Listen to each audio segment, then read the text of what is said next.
A cross-section of academics in the nation's ivory tower have charged the federal government to, as a matter of urgency, include entrepreneurial education in our national school curriculum to drive national development. These and many more were the focal point of discourse at a Convocation lecture, where the educationists concluded that adopting this model would for sure stimulate economic growth, innovation, self-reliance, and ultimately lead to a more prosperous and resilient society for all Nigerians. We have seen that it is possible, but our choices are limited.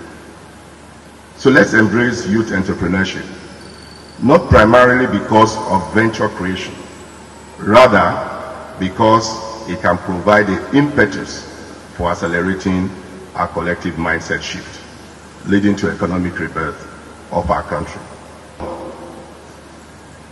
I often give a challenging question or pose a challenging question to my students. Are entrepreneurs made or are they born?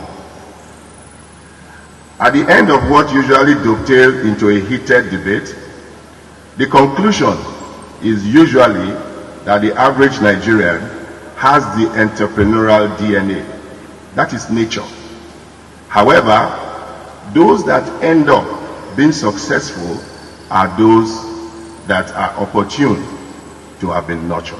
I think it boils down to meritocracy. What really can you do rather than focusing on paper qualifications? People should show capacity for everything they do. It borders on exhibiting capacity, not exhibiting paper knowledge.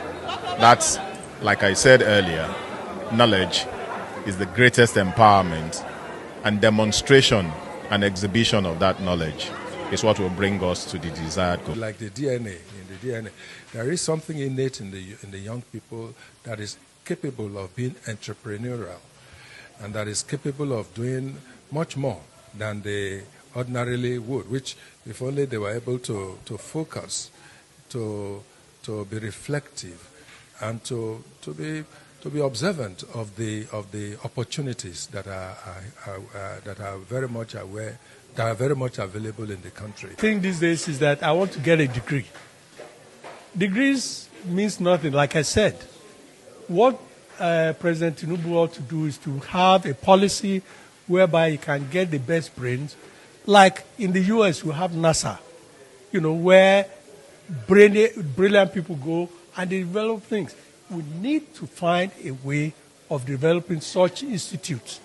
And I think I'll encourage the president to do it so that we can start becoming exporters of knowledge, of ideas and materials, rather than importing everything together.